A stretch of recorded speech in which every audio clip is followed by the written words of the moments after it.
Hello everyone, welcome to Game Junk Prototype episode 46, recording on January 30th, 2021. My name is Frank. My name is Sean. And my name's Andrew. And we're going to be revealing our top 10 most anticipated games of 2021. I had a lot of fun making the list. I don't know about you guys. It kind of got me hyped for this year, and I had forgotten about a bunch of games coming out, so that's the first, or the main thing we'll be talking about this week. Mm-hmm. Yep. With that, yeah.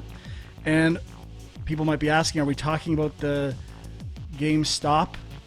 I found myself saying GameSpot all the time to other people. So, GameStop stock situation, we're not going to talk about just because it's being talked about by a lot of people. Not directly gaming related. I know very little about what's going on, and it just seems like we really have no insight to provide here. Did anyone invest? I did not. I did not. No comment. Okay, so if you're looking for stuff on that, look elsewhere. I don't want to speak for you guys specifically, but we don't know anything about it, or probably as much as anyone else. So we're gonna do our top 10, and I think we should just get into it. Are you guys ready to start? Sure. Yeah. So 2020 was actually, we talked about this, a really good year for games. If my memory serves, 2019, one of the worst years for games ever. It's years like that when, Control ends up as your number one game of the year. And it's not just Huck, it's all over the place. That was happening, which is just I gotta finally play this game. It's coming to PlayStation Plus this month, right? Yeah, and it's on Game Pass already. But that's why I brought it up as well, because it is on Game Pass very recently, and it is the PlayStation Plus game for February, and you get the PS4 and PS5 versions. So right, yeah, some PS5 content, which is nice. I'm debating playing. Now that's a game I should stream, just to play through it and tell you exactly why I think it's bad. I feel like I could do that very well. That game and Yooka-Laylee are two games I feel I could destroy. So wasn't there some controversy with the PlayStation 5 version, how you had to buy the upgrade or something? Or well, initially they announced it, and there was a Control Ultimate Edition, I believe, which had all the DLC, and it was not free if you had bought the PS4 version. And it was, I think, it wasn't as expensive, but you had to buy the Ultimate Edition to get PS4 and PS5, which is the version that's free on PlayStation Plus next month. So, Control getting out there. I'm assuming maybe in June a sequel announcement might be coming up. When I see stuff like this, would not be shocked at all. Anyway, enough talk about Control. That's old news. So let's get to our top 10s. Anyone want to go first? I'll go first. I'm talking. So my number 10 most anticipated game of 2021 is Deathloop. Now, I might be getting pulled in by the beautiful marketing surrounding this, the videos, the presentation of everything I see with it. There is a rogue or light element in this kind of looping game, which has me intrigued as well. And I'm really looking forward to it. I think it got delayed a couple times. I'm not sure where it stands right now. I mean, I will say that 3 or 4 of my games, I kind of doubt they'll come out this year. So we'll see how that goes, but I'm just going with what they say is going to come out this year. Right. So Deathloop is my number 10. Yeah. I also I guess I tried to keep it to games that I actually think will come out this year. So there's a couple big ones that aren't on my list. Maybe that's stupid. I don't know. We'll get God of War Ragnarok is the one you're referring to. You can. But my number 10, I went with a little indie game that I've been looking forward to. I assume, it says 2021. I think this one's got a pretty good chance of coming out this year. Tunic, which is sort of the Zelda-esque game, but anthropomorphic fox. I mean, I've read some interviews with this. It's a single developer, I think, working on this game. And, it sounds like he's pulling in. There's a lot of puzzle stuff in the game, maybe more than you might expect. So I think that guy is Canadian, too. Yeah, I think so. From Halifax or something. Yeah. Yeah, I forgot about that one. It's got announced a long time ago, so I've always been eagerly anticipating it. Yeah, I totally forgot about that one. Uh, my number 10 is probably not on any of your lists, is Sherlock Holmes Chapter 1, which is the next game from Frogwares in the Sherlock Holmes franchise that they've been doing. And I really enjoyed the first Sherlock Holmes they did, or I guess the most recent ones. They've done a lot. And then the second one I didn't like as much, but I hope they can kind of rekindle what I really liked in the first one and then get it back into this one. It looks like this is sort of like an origin story type Sherlock Holmes story, and I'm looking forward to it. See what happens. Now, I don't think there's been any gameplay or anything, so not really high hopes, but we'll see what happens. So, I mean, I'm kind of aware of these, and I've always meant to try some of them out. Was the most recent one Crimes and Punishments? No, The Devil's Daughter, I believe, was the most recent one. And that Okay. is the one that's not as good. Crimes and Punishments is really good. Okay. I think I have that one from something like Games with Gold Uh, or something. I know it is on Epic Games. If you've been getting the free Epic games, it's Okay. definitely on there. And I'm sure it was on Game Pass at some time, but maybe not now. Or Games with Gold. Yeah, it's in Games with Gold as well. Okay. Cool. Okay, my number. I'm making some adjustments here because I forgot about the game. Uh, my number 9 game is probably Sean's number 5. It Guy Takes always Two. knows. It Takes Two. That is a co-op game from the creator of Brothers, A Way Out, and I think that's it. But it looked really cool in the one of the latest showcases we saw, and like kind of out there art and ideas, and I think it looks like a lot of fun. So It might actually didn't. be higher on Sean's list. Is my It didn't make my list. It Just didn't barely. make your list? I was debating between this and Tunic for number 10, and I thought, you know what, Frank's going to mention it, so I'll mention this other one. That is So, my number 9 is Dark Alliance, or I don't know if it's actually called Dungeons and Dragons Dark Alliance now, but this is kind of like the reboot of the Baldur's Gate Dark Alliance series, sort of Diablo-esque action RPG. I think it was supposed to come out last year and got delayed, so definitely hoping it'll be out this year, but looking forward to this. I have a feeling a lot of games will be slipping this year, especially if they're targeting consoles, just because of so. lockdown stuff. Let's be clear here, Sean. You think this game will be delayed to 2022, but you included it where other No, games. no, no, no. It was supposed to come out last year, got pushed to this Oh, year, I'm sorry. which to me seems like it's a pretty good chance it will be out this year. I was kind of editing something. I shouldn't have called you on that. Sorry. Idiot. Okay, my number 9 is Bright Memory Infinite. This is a game that had like shooting melee mechanics, looked really good at, I think it was an Xbox showcase Oh yeah. I a little remember. while ago. And I watched some reviews of Bright Memory, which is kind of like a prologue to this. And this wasn't going to get on my list, but then I watched the prologue thing, and it was giving me some serious like binary domain, like it's like this like fantasy sci-fi mix version. It's like sci-fi characters and stuff, but then there's dragons. So and it had like all the like corny dialogue and stuff that you expect from a game like Binary Domain, and it cracked the list. It wasn't going to, but once I saw that, I was in. Definitely. Nice.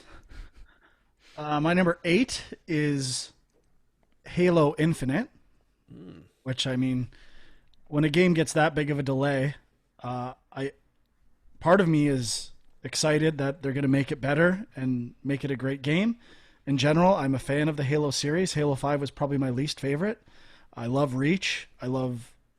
Well, I loved 1. I played it, like, I think last year, and I still think it's a great game, but I don't know if it holds up by today's standards. But I love the concept. I love the general gameplay, and I'm guess always excited for a new Halo game. Okay.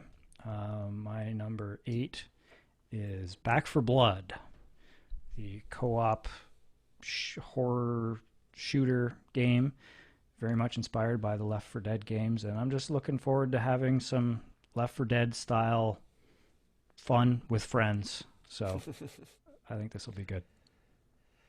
My number 8 is also Halo Infinite, and I have not really liked any of the 343 Halo games, so I'm not too excited for this one.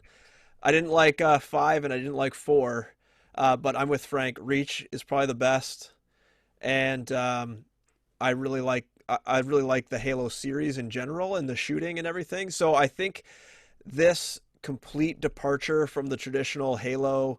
I mean, I guess Halo 1 and 2 were, you could consider them kind of open world, sort of. So this is probably giving them a little more leeway to play with. So I hope they take with it and run. And I think also after showing that debacle of a trailer to reveal the game, I think that they've kind of gone back and they're going to hit the drawing board and make sure it comes out with a pop. So hopefully they succeed. Is this open world, this Halo Infinite? Is that official? I would assume it is. I guess I remember them, like looking at some of the map stuff like they showed. Yeah. I should have taken off my list. Oh no. I think they should be going the opposite direction, personally. Somewhere between a traditional Halo experience and a full open world is the quote. That makes sense based on the map stuff we saw earlier, I would say.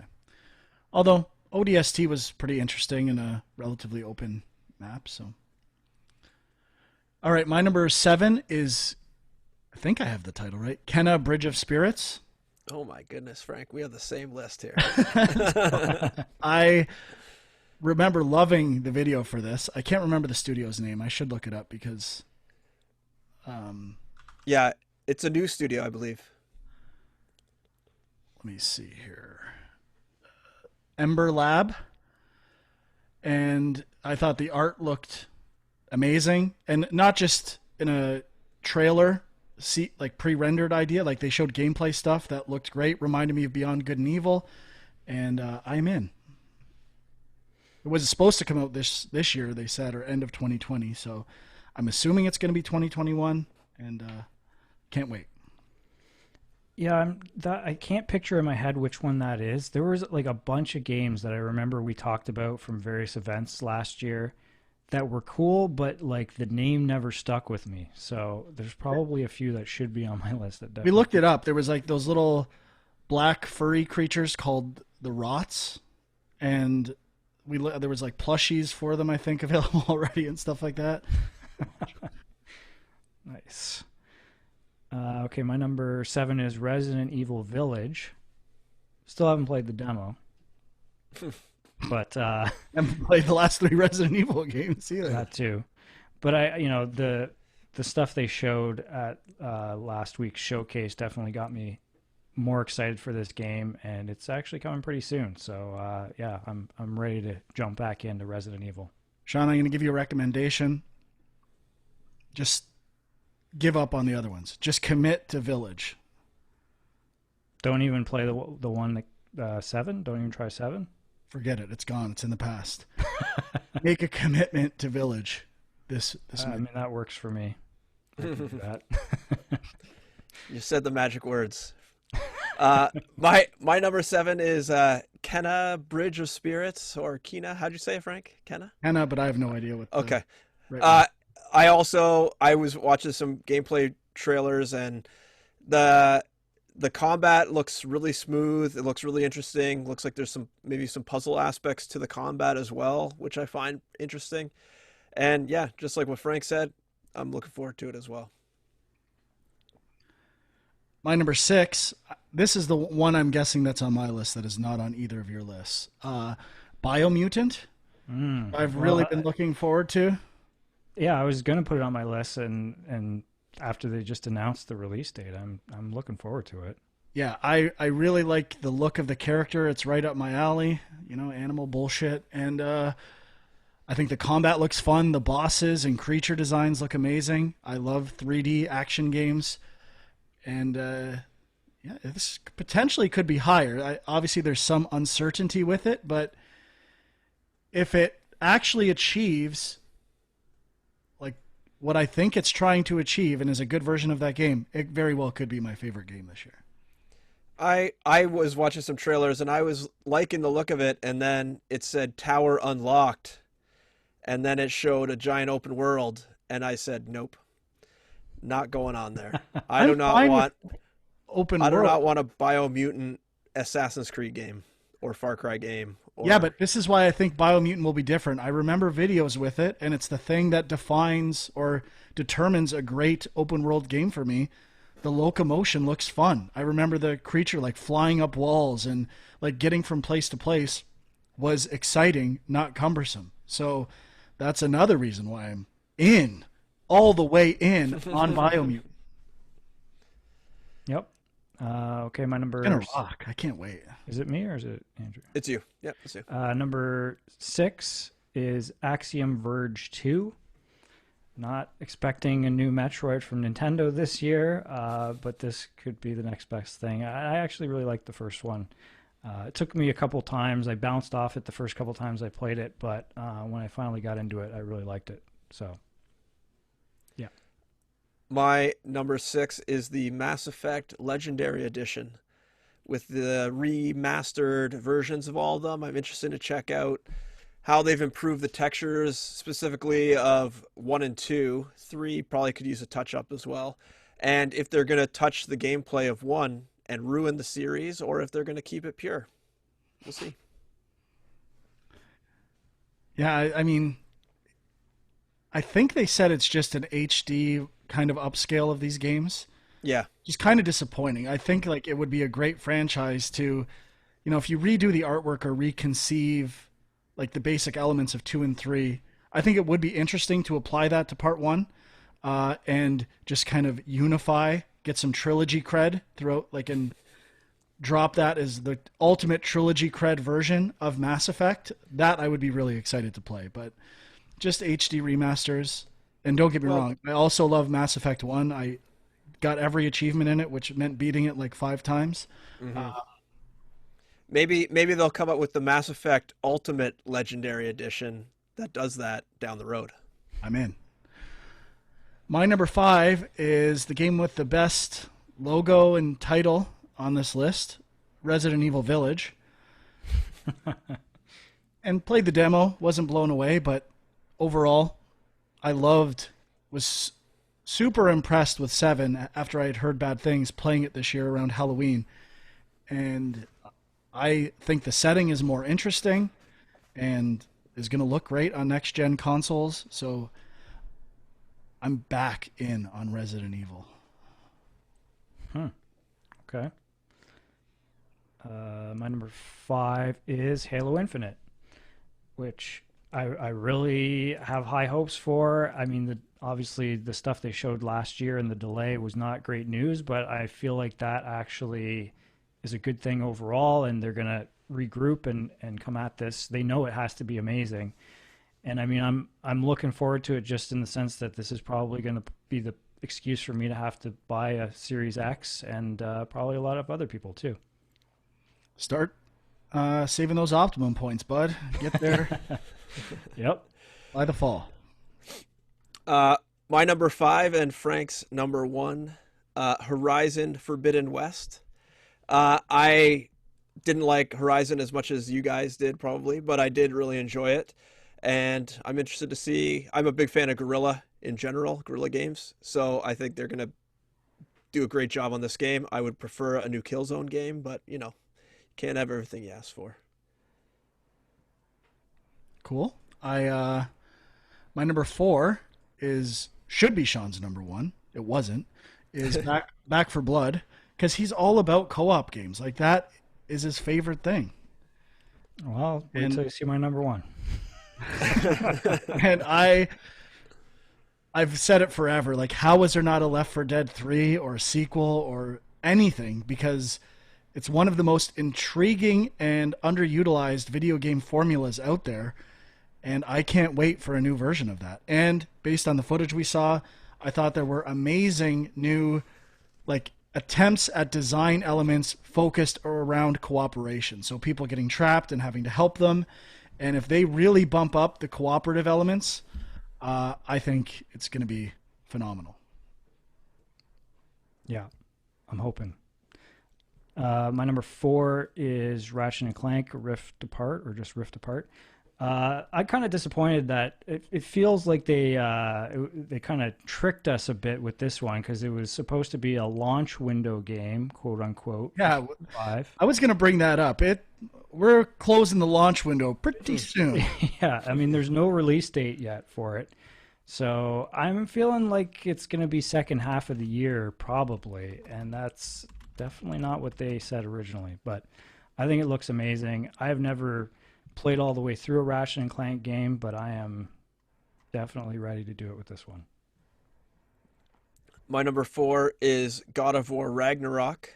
Now, I don't have very high hopes that this game is going to come out this year, but I am very excited for it.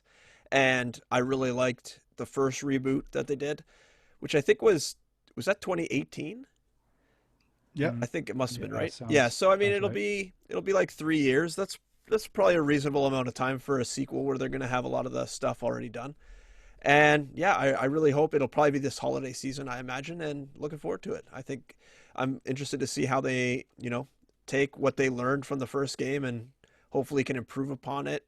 God of War is known for doing huge, giant boss fights, so it'll be interesting to see how they step it up on the next gen platforms. Cool. My number 3 is God of War Ragnarok. And I replayed and platinumed the original God of War, or 2018 God of War, this summer. And really liked it, but the actual completing it 100% was kind of getting on my nerves. Especially, the biggest problem with that game to me, even though I love the game overall, is the map. And the lack of connectivity, and pathways get blocked, and trying to backtrack and explore the entire map and understand the map is a pain in the ass. And I don't think that game gets, called out enough for its annoying map and structure of the world interconnectivity. So I actually want to watch what was the Raising Kratos documentary? Has anyone watched that? No. I don't know if I did. I kind might of watched some heard of that it. at some point in the documentary, and I don't know if this is kind of hyped up to make the story in the documentary, that they were late in production and people thought the game was really bad and they had to fix it. It seems weird to me that a game of that level could get that far and be horrible. Like the combat, I think specifically the combat, they had real concerns with. So to fix that late, I want to check out that documentary in the next few weeks. But in general, I really like the combat, but I like it a lot more in the second half of the game without spoiling anything. And I don't know. I'm curious to see where it goes. I think it's going to look amazing on PS5. Just fix that map, and we're good to go. Definitely. Okay, my number 3, it was on, I think, Frank's list already, Deathloop, which, lots of, Groundhog Day ripoffs was on the Film Junk Moratorium nominees, I think, for the Junkies this year. And there's getting to be a few of these in the video game world as well. But, I think there's just a bunch of them coming out this year specifically.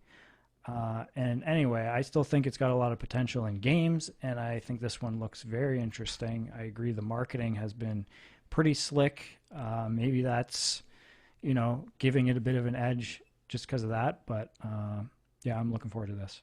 Well, it is interesting. Like, in some ways, the Souls and Souls-like games are Deathloop games, right? Like, you die, everything's in the same spot. It's like understanding and learning about the world as you fail.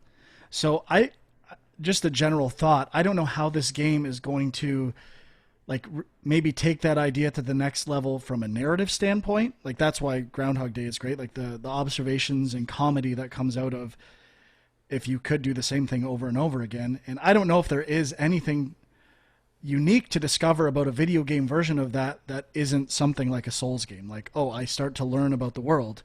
Now, if they have found a way to take that to another level and the actual act of replaying something, there's some new idea there, I think it really could be, dare I say, transcendent game. Well, I think a game that just recently came out that does exactly this as Hitman 3, where basically That's a good example of that. you're given the one level, and then you can do a ton of stuff in it and do lots of missions different ways. Tons of stuff you can change based on how you learn about the level. So I'm assuming that you have to be able to affect the world in some way, though, because if everything just resets every single time, well, I mean, I guess that maybe I don't know enough about what they're doing plot-wise. I was thinking of that game. It's kind of like a Hitman. Like Hitman has done that as well for a long time, right? Like that's right. how Hitman works. So is it just a first-person version of Hitman? I don't know. That's what we need to see, Sean. But the marketing is telling us it is more important than that. Right. Well, and I mean, like you said, it kind of all games in a way are kind of this, but I was thinking of that indie game Minute, where everything is 1 minute loops and you do actually affect the world. It's kind of like, what can you do in 1 minute to progress the story forward, and then you reset. So, I mean, I don't know if it is like that or not, but That sounds pretty interesting. there was another game that I believe came out on the PSP or the PS Vita called like Half Minute Hero that did a similar mechanic where you try to branch out in the world and do as much as you can in 30 seconds and level up as much as you can. Kind of same idea. My number 3 is Hogwarts Legacy, which is like Harry Potter school, I guess, open world. I don't know. There's not too many details on it, but it kind of looks like an interesting take on the whole magic in, you know, a world situation. And I'm kind of interested to check out Hogwarts, the Harry Potter universe in video game form. I just assumed, not that I even am that excited for that game. Like I'm not into Harry Potter, but I assume that's a 2022, maybe 2023. They just announced this month it's delayed to 2022. Oh, no. Definitely not Disaster. 2021. Yep. All right, I'll put Tunic in there then. Nice. Bump it up, get Tunic in. I'm going to do something unprecedented here, Sean. I'm sorry. But I'm going to talk about my number 2 and 1 at the same time, and maybe encourage both of you to do that, because I'm sure, well, maybe there isn't a lot of carryover. But I think one of yours is definitely on mine. So I have a completely boring, it's so I can talk about something completely meaningless in the world, which is the use of colons in titles. And Sean, you mentioned Ratchet and Clank, and you said Rift Apart, or is it just Ratchet and Clank Rift Apart? I assume meaning, is there a colon separating? No, I wasn't sure if it was a Rift Apart or Rift Apart. Okay. Well, I thought you meant, is there a colon there? And that's why I decided to do this. And, you know, my number 2 is Ratchet and Clank Rift Apart, which I think looks amazing. I loved the remake of the original Ratchet and Clank, and having played or attempting to play the first Ratchet and Clank over the summer, it was painful. So that series has come a long way, and I love Insomniac, and I cannot wait to play this game. And my number 1 is Horizon Forbidden West, no colon. And I was kind of shocked to figure out that Horizon Zero Dawn does not have a colon between the two. It is one title. And I mean, I can't think of another franchise, anything that does this. I'm sure there are some, but I just couldn't think of one. There's always a colon. And Immortals Phoenix Rising. I think it's all one. But I mean, Horizon was here first. Sorry. So it's usually the sequels, right? Because then they have to like tack on something. This sequel does not have a colon. So they either predetermined or have gone down a road where there are no colons in the titles, except for Horizon Zero Dawn, Frozen Wilds, the DLC. So it's just very interesting to me. Way more interesting to me than anything else in the world. You're like channeling your inner Tim Rogers right now with this rant. I guess. But I just think that's, strange, and I kind of like it. And I obviously love Horizon Zero Dawn. It may be my favorite game of all time. It's pretty close. And I don't know. I just cannot wait for the sequel. I think the new location will be amazing. And I can't wait to get back into that world and have a trophy excuse to do that, because I would play the other game if you just give me a new set of trophies. I'd play it over and over again if I could prestige Horizon Zero Dawn. I would. I'm quite shocked by your number 2 there of Ratchet and Clank over a game I have in my number 2 slot. That's not on the list at all? Yes.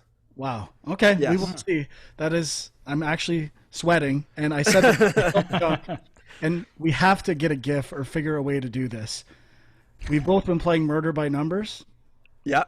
When someone like kind of catches someone in the act, there is literally a sweating reaction where there's like a sound and a drip, like whoop, like they start to panic. It is literally sweating, a visual representation in that game, and I absolutely love it. And we need to incorporate that. I should put it on the soundboard, just that sound, the sweating sound. Dig it out. Dig it out. I will. I will do that. Anyway, no surprise. Horizon Forbidden West. Assuming it comes out, I am, but I'm not 100% sure on that. And also Ratchet and Clank. And while another reason I wanted to talk about 2 of these, and I guess number 3, God of War: Ragnarok. All 3 PlayStation exclusives, and there's quite a few PlayStation exclusives on my list, as I assume there are on yours, and our top 10 list last year, dominated by PlayStation exclusives. Yet, when I talk about that the console war is over, I'm always like told I'm being a fanboy and like, oh, you just like PlayStation. Yet, you guys also seem to confirm my instincts with the console wars. So, again, I will continue to play Xbox and do play it regularly. Just when I say it's over, I mean who's going to sell more, who will be the dominant platform of the next generation, in my opinion.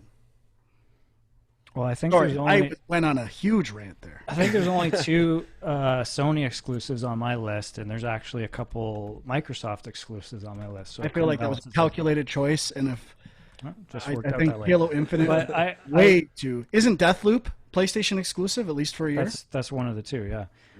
Kenna, did you have Kenna Bridge of Spirits? No, I didn't. I But did. just to This is a Village? That's an exclusive? I don't know. I don't think it is, but maybe it is. Or maybe timed exclusive. Okay, well, this is a good point to say I don't have God of War or Horizon on my list. What a hero. Which, whatever. Like, I feel like there's a good chance they're going to get pushed to next year, for one. For 2, I haven't played really much of Horizon Zero Dawn yet, which I guess I need to make a point of doing that this year. But, and I just thought I'll throw in some other stuff because these ones are obvious choices. But my number 2 has probably been on my most anticipated list for the past 3 years or something. Psychonauts 2. I think hopefully it'll finally come out this year, but still have high hopes for it. And my number 1 is Gotham Knights, which is the WB Montreal kind of Arkham spin-off. Like, it's not in that universe apparently, but it's a co-op version. I should have seen this coming. And I can't wait. I'm chomping at the bit for this one. He's been training Kieran all his It life for this. was my number 10. I bumped it for Biomutant, which I had forgotten. Nice. So my number 2, which I was shocked is not on Frank's, Little Devil Inside, which is hopefully coming out this year. Frank, did you forget about this gem? I mean, it was one of my most anticipated games in 2015, I think. I learned not to put this game on my list, so maybe it was just off my radar completely. I've programmed my brain to not include it on Very possibly. lists. I watched some of the PS5 footage. It looks incredible. Hopefully it does come out this year. My prediction is that it does not. Yeah, probably not. My number 1 is in the same vein of the Deathloop games you were talking about, but 12 minutes, which is, I believe, you are in a room and you're trying to save your wife or something like that, and it kind of just loops Groundhog Day-like as you try to figure out and solve the crime or solve what happens.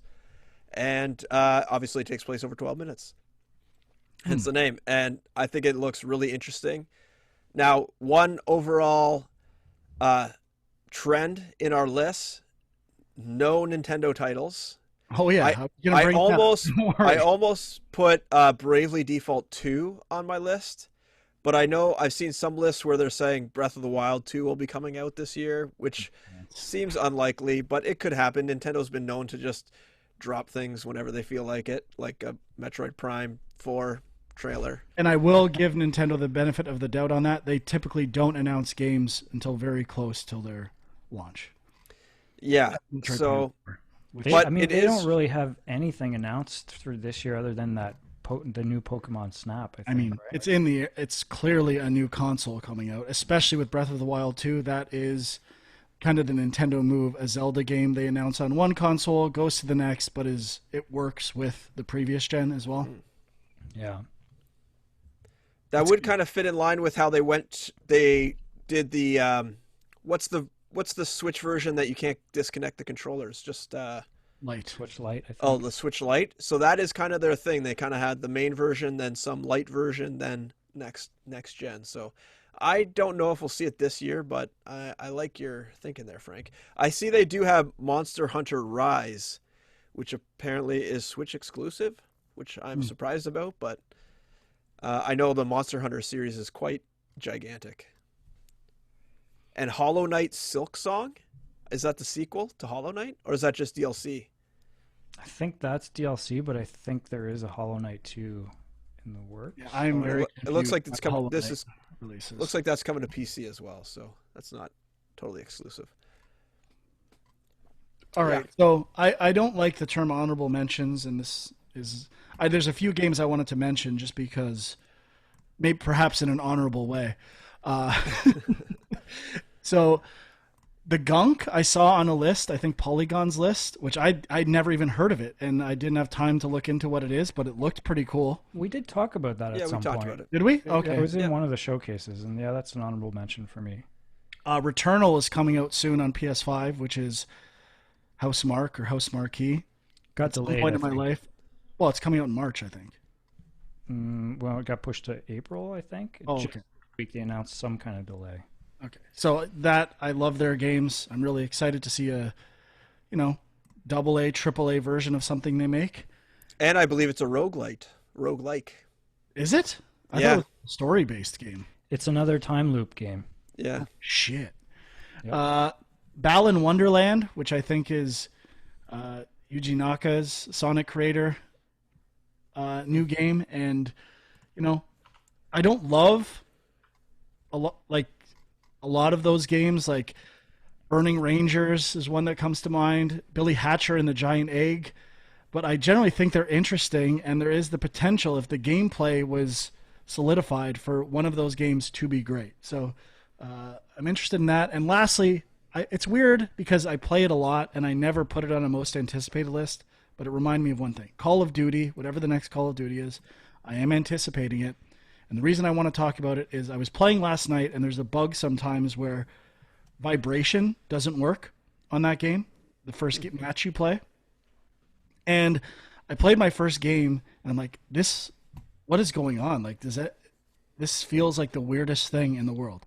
Call of Duty uses vibration, I think, better than any other game on the planet. Like, it is a completely different experience with or without vibration in the controller, to the point where I'm like, I don't know how PC players like it without vibration. Like the sense of immersion with like an impact when you shoot people with it, like they use vibration to subtle and great effect in that game. So I don't know, it was my excuse to talk about that, and I'm in.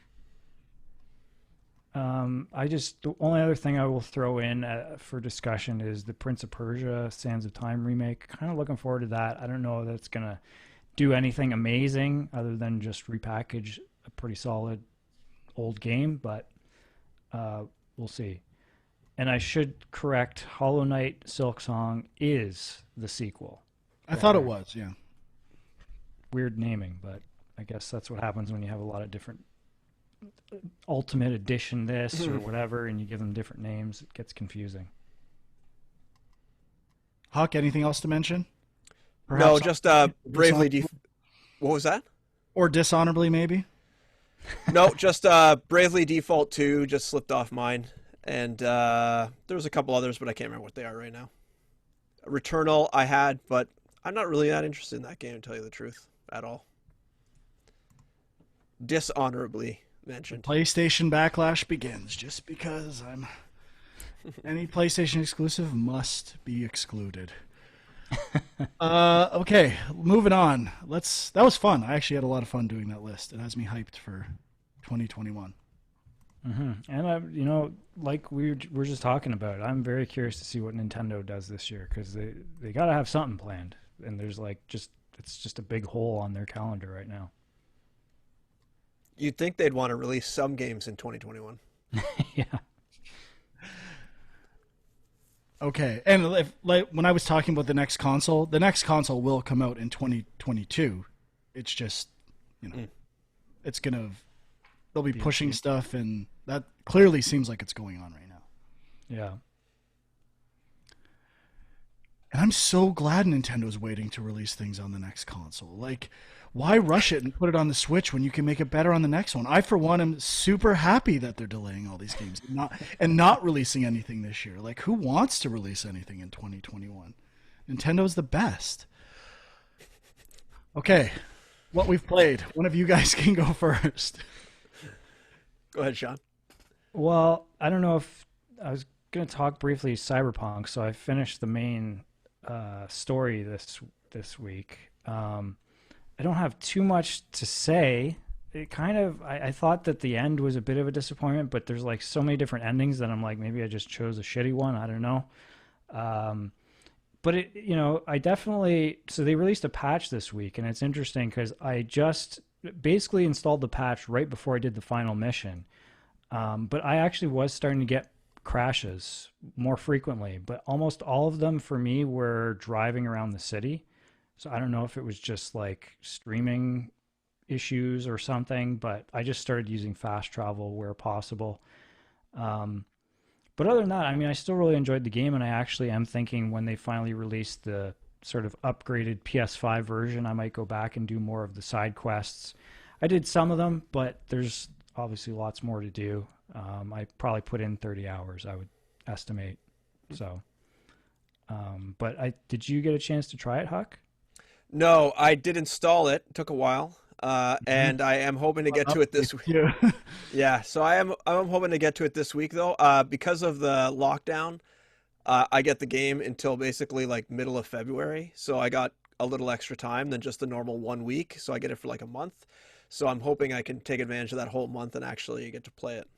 It might even be one of the few times where like the hype of the game and preventing you from getting from the library benefit, because you have like lots of patches now to the experience. I'll probably have to update it again when I finally turned it on to load up. Did you I don't think I got that last base Xbox One? I sure did. I wanted to see how much crashing it was going to do. If it's really bad, I'll take it up to the dev kit at 1X. Might as well get it on there now. Get it installing. You're gonna I just don't have access to that. I don't have access to that TV as much as the other one, so it's like the family TV up there. I was just reminded of something that I'm curious with you going back to the beginning, if you were going to bring up some things, but I was remembering like we talked about the investigation sequences that they have, Frank. You remember the whatever where you can kind of go through like a hologram sequence. I forget what they call it, but it's kind of like an Arkham Origins, Arkham VR kind of thing. And they have a couple of those. I think. Yeah, they have a couple of those early on, and then they just are gone. That was definitely something that it feels like they either cut from the game at the last minute, or maybe there's a couple in some of the side quests, but like the main storyline, there's none after the first couple hours. So it's. Really I imagine someone in the company playtesting and saying, "Who thought this was fun?" Be my thought there. Yep. I could go next. I played a little Indivisible after Frank was talking about it last week. And I was just going to echo what he said, is that there are a lot of controls, a lot of things to do, a lot of things to remember. Each character has sort of like unique abilities that you need to trigger in certain ways that is really hard to keep your head. I can't even imagine if I were to put this game down for a couple weeks and then come back, how I would ever remember how to play this game. I know you can look at it in a menu, but it would still take a long time to re-wrap your head around everything that's going on. Even like I'm not even that far. I'm only a couple hours in, and already I'm kind of struggling to remember some of the stuff they're throwing at you. And I know, Frank, you said you almost beat it, and that Yeah, I'm there's even close. more. Yeah, and I was going to kind of say the things you're talking about, where, I mean, like any game, which I'm not surprised, the further I get in, the less polished it becomes, and I get frustrated with areas and balancing issues as I continue to go on. And also, just I talked about the basic battle mechanic, which is face button mapping, and which I love. And I was not surprised, although it was kind of insulting to find out. Like, my assumption was this cannot be the first time this has been done. And you said Valkyrie profile. Valkyrie profile. Yeah. And I was like, oh, okay, that makes sense, and I really like it. But like you said, each character has certain abilities on those buttons, and I don't think there's great meaningful choice or design decisions picking between up, down, and basic attacks. Like, I find one is clearly more powerful. I don't see that much benefit to using other ones, to the point where when I find something that works with a character, I use it over and over again. So what do you use, up mainly? It depends on the character. It's different for every character. Okay. And it's totally like, I mean, it's the job of the game to me to at least have enemy designs that motivate you to use different things. And the one case they have of that is like this defense mechanic where you have to do an up attack followed by a down attack. And it's not much fun. I'm going to tell you, it's really annoying, especially because some characters have an up and don't have an up that works with doing it. So my guess is they were trying to motivate you to use different attacks more often, and eventually they're like, probably this isn't fun, or so it all got muddied up by decisions like that. But overall, I'm still enjoying it. I want to finish it because it ends tomorrow on Game Pass. I'm close to the end. If I wasn't so far invested, it feels like a game I might be giving up on right about now. Some areas are super long, and I'm just like, this game, if it was 10 hours shorter, would be amazing. That's the general rule. I know I talk about it all the time. Every game developer, make your game shorter. Do not worry about reviews. I must say, though, now I'm only 2 hours in, like I said, but I actually am really liking the pacing that they have right now, where they give you like one battle and then there's some platforming stuff and then another battle. Like, it's not battle, then like a long section of platforming. It's nicely paced out, so you recover your health after each battle, and it seems like the save points are nicely spaced so that if you do die, you really don't lose that much progress. They seem to put a save point really before any hard fights you might come across. It's a little inconsistent, though, because there was other times, it doesn't happen often, where I would die and I'd have to I can skip the cinematic, but it really took me far back, and I'm like, that's uncharacteristic of this game. So overall, it feels like a game that I think could have used, any game I can say this about, but it's really true with this game, it could have used a few more months in the cooker, a couple months, yeah. And I really think it could have been amazing at that point. Mm-hmm. But I do like it a lot. Do you have anything else, Frank? Or I have one thing that I'm assuming is the same for Sean, but yeah, well, yeah, and I have one other short thing I can talk about, but Cyber Shadow, I assume, which I played about an hour or so of. Yeah, which I liked it, and I think last week we mentioned it was Yacht Club Games who made Shovel Knight, but yeah, they are the publisher, not the developer. It does still feel like, in the same way that Shovel Knight was sort of a retro 8-bit game with a little bit of some modern stuff to make it a little bit more accessible. It's kind of the same thing. Like, it is a difficult game, but there's checkpoints. It's not like you only have 3 lives to make it all the way through a world or something.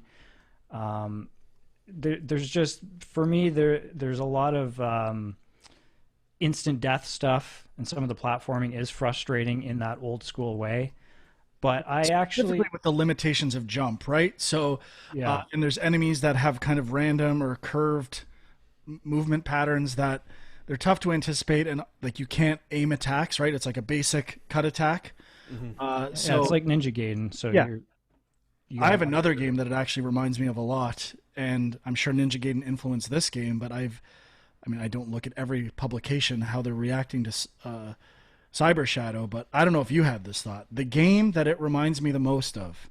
Any care to take a guess? A Nintendo game? No idea. Batman. The Sunsoft Batman game. Yeah, I could see that. And I really like it so far. I obviously am comparing it to The Messenger, and in my gut, I'm like, oh, this is going to expand at some point, or I'm putting like preconceptions of The Messenger on this game, and I don't think that's the case. I did the same thing. I thought they were going to do something like The Messenger as well, which I think may be a mistake. Yeah, and I mean, I kind of like it for what it is, but overall, if it continues at this rate, I think The Messenger will be a much superior game, in my opinion. But I still like it for what it is, and I think I'm going to keep playing it. Yeah, I mean, I've been sticking with it more than I thought I would so far. I've made it to the end of the second world or level or whatever, and now I didn't finish The Messenger, whereas you guys both did. So I'm definitely, as I'm playing, I'm like, maybe I should just be playing The Messenger. But I am still enjoying it, and yeah, I'm gonna keep going. I guess the only other thing in terms of like new mechanics or something that sets it apart, like when you get to a checkpoint, you have these sort of a currency that you can use to refill your health or give yourself a temporary power up, which I found I haven't used at all. I haven't. I didn't even know I could do it. Yeah. Well, maybe you haven't got to the point yet. Oh, okay. There's a point where it pops up and says, "Oh, here's some options." Oh, because I'm hitting those checkpoints and I have these yellow pellet things that I'm collecting that I'm assuming are for buying things, but I haven't been able to do it. So I'm still pretty early. Yeah, that's what it is. But I mean, because you have a limited supply of these things, I just find I'm not buying them because I'm like, well, do I really need it? I'll just keep trying. And then I just never use it. So I don't know. It's a little weird, but I have the same problem with games, especially Neo and Sekiro and stuff like that. And the biggest piece of advice I could give just use use it. It's there to use. Yeah. Fair enough. Anyway.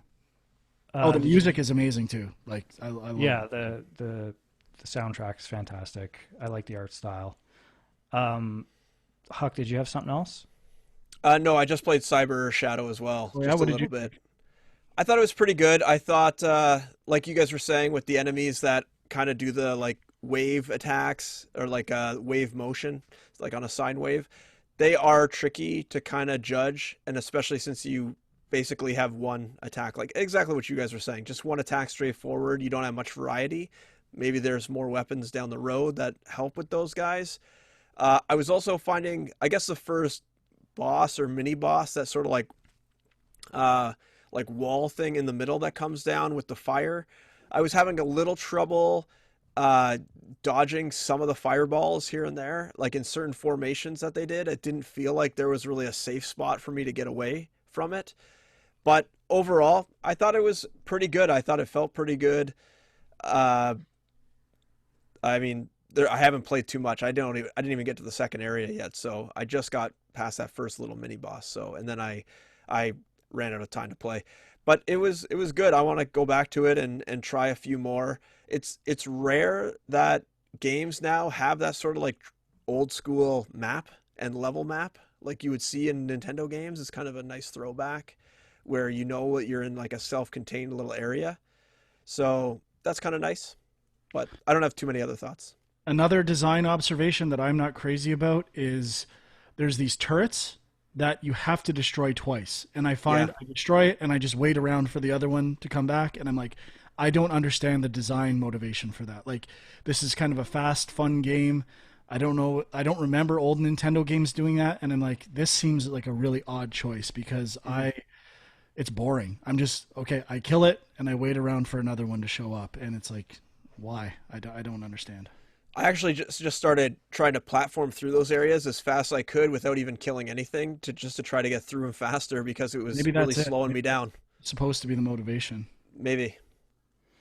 Yeah, and one other little thing, you can't crouch in the game, which I don't know if that's something maybe they add down the road. It seems like a weird thing. I think isn't that how Ninja Gaiden works, the first one? Like you... Is it? It might be. I think so. It's been a while, but I guess that makes sense. I have one other quick thing to mention. So I played like a tiny bit of the Pedestrian, which is just out on PS4, PS5 this weekend. And I was kind of waiting for this one. It was out on Steam and had very good reviews, and I was interested, but saw it was coming to PlayStation, so I waited. And it's a puzzle platformer, and the kind of the gimmick concept is that you control, like, on a sign, like a street sign or like a construction sign. Usually there's like a little stick man somewhere in there doing some sort of action. So you control the stick man and you move from sign to sign to get through the level. And it's kind of a cool idea. Like, you have to connect the doors to go from sign to sign, and there's ladders and keys. They started adding some other things now. And it's cool because once you get past the first part, things you do on the sign start interacting with the environment that the sign is in. So like you start sort of affecting the real world, which is kind of cool. But I guess my one minor complaint, and it's kind of a nitpicky thing, but I just feel like the concept doesn't totally make sense, because it's like the signs that you're on don't really look like a real sign. You know what I mean? Like, you've got platforms and ladders and stuff you're climbing on, and it's like, but that's not what a sign really looks like. But whatever, it's kind of just the hook that gets you into the game, and it's actually a pretty solid. The puzzles get pretty complex pretty quick, so I am enjoying it. Nice. One thing I'm going to mention briefly is I had got an Oculus Quest. I think I said that. I can't remember what show, but I am debating returning it. I'm going to say that because the merging of accounts and having an Oculus account and a Facebook account is like brutal. I cannot get it to work. I've tried going through support. They are completely useless. And like, I've reached out and like, can someone just, like, I've tried everything. Can someone talk to me and help me like figure out I feel like I created 2 Facebook accounts accidentally. Like, one got deleted. It's a disaster. I absolutely hate these accounts. And it really is making me just be like, fuck it, I'm returning this thing. So Jay's going to love this. If anyone from Facebook is listening, I don't know, figure it out, because I'm getting so frustrated with your customer service. I'm almost done with this product. Why don't you just start fresh and like uninstall the Oculus app and bought stuff with the Oculus account. So there's a 14-day return policy. So if I'm going to return it, I need to basically return those things and the electronics store and return the hardware. So. Well, I'm sorry, because it's really good. Well, I don't totally understand the issue, but I don't know if we need to get into it here. Somewhere along the way, I created a Facebook account and opted to sign in through Facebook. Facebook. I think it was trying to install the Oculus software, at least try to use it on a PC. Somewhere that got corrupted or some weird connection, and one lets me log in with Oculus, one won't. And I try to log in with just the Oculus, and it says, oh, this has been merged with a Facebook account. I try to log in with that, and it says, error, something is wrong, and I'm done. I can't take it anymore. This is way too complicated. So you have to have one of each? Well, now I have to. I didn't know. I thought I had to create a Facebook account, and that happened, and now it seems like it's linking 2 different accounts, and I just want to like see that account and figure it out. So maybe if a listener knows a good way to sort this out. I have not been able to figure it out, but it's really annoying, and it's making me not want to look at the thing. Yeah. So originally you had to have an Oculus account, and then when Facebook bought them, they eventually merged that into like essentially an Oculus / Facebook account. So you need essentially to have a Facebook account to get into the Oculus Quest 2. Which I thought too, and I created it, and now it's anyway. We don't need to get into the specifics, but it's the worst service I've ever received. Well, that sucks. And you can't call anyone because so many people use these products. Like everything is a barrier to getting to actual help, and fuck Facebook. Burn all these companies down. Well said, Frank. Well said. All right, I think that's it. Anything else to add, gentlemen? No. That's it for this week. So check us out on youtube.com/Game Junk Podcast. And nope, just Game Junk. I was getting ahead of myself, and it was like this programmed thing to say. Just Game Junk. My Angry Commute and Equilibrium Assists on Twitter, and Film Junk on Twitter. And thanks for listening. And Game Junk Podcast on Twitter. Oh, yeah, that too. But... All right. Thanks for listening. See you next week. Bye-bye.